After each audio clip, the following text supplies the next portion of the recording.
My name's Pauwlina McGrath. I have two children. They're identical twin girls.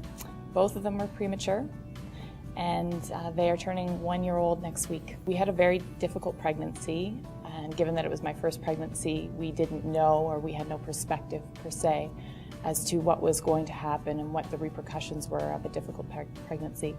And because they were identical twins, they had a condition called twin-to-twin transfusion syndrome. So as a result, we were very high risk, and we were receiving ultrasounds every 2 days to make sure that they were still okay. And one day we went for a routine ultrasound.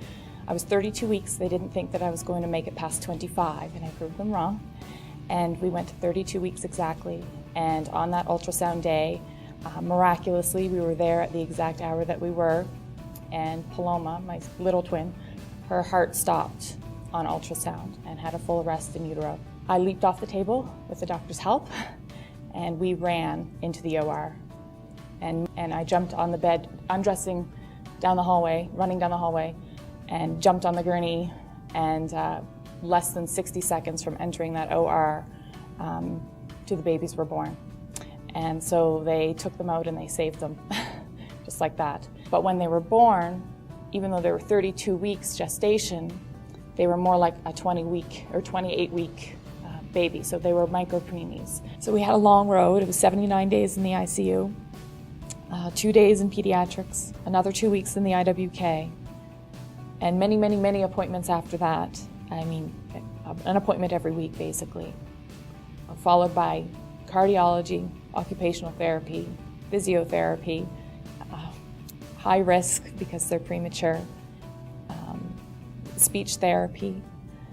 There's 6 different specialties essentially that we're followed by on a regular basis every month because of their prematurity. Nobody was able to tell me when they were in the NICU that this was going to happen. It's common. I mean, premature babies, this is what they go through. If you have a premature baby, you can guarantee that you will be seen by at least 3 specialists from the time they're born until they're 2 years old. But I didn't know that. There was no parent really for me to talk to that had gone through this. I don't know if it would have mattered anyway, because like I said, when you're in your own darkness and you're watching your babies, well, essentially fail, it doesn't matter what anybody else is saying. It doesn't matter that they have reached the light at the end of their tunnel, because you're still in your darkness and you don't want to hear about anyone else's light. You're watching babies come and go and come and go, and your baby's still there. You know, it was traumatic. It was traumatic. I think if the foundation had been in existence when our girls were born and in the hospital, it would have changed many things. It would have changed many of my perceptions. It probably would have helped me understand why this was happening. It probably would have made me feel like I had nothing to do with it, because I felt very guilty, like something I did. I think it would have given me the support that I needed emotionally, certainly. My family, the support that we needed. It would have given us a voice. It would have perhaps helped people understand that your children are very sick. If you have a 2-year-old that's admitted to the hospital and is put on a ventilator, your family rallies around you and they make you casseroles and bring you balloons and flowers, understanding that that child's very sick. When you have a premature baby in the NICU, they think that they just need to gain weight.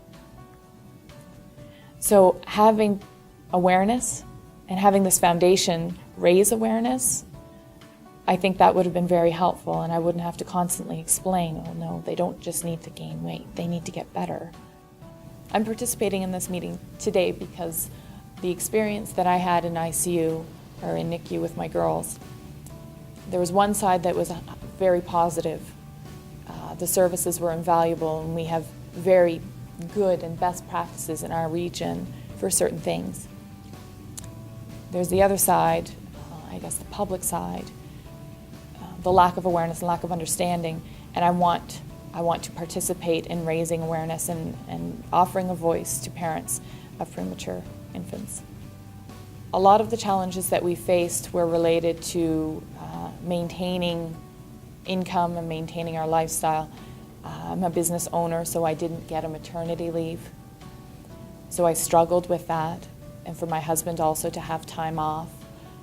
I really think parents require extended parental leaves to care for their families at this time. The biggest challenge was explaining to everyone that you can't come to the NICU and bounce my babies on your knee.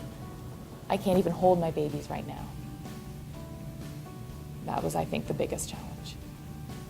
All you need to do is hang on. It's a roller coaster, and when you're on that roller coaster, they put that stupid little bar on your lap, and you don't think that that's going to hold you in, but somehow it does. Hang on. Just hang on to the bar.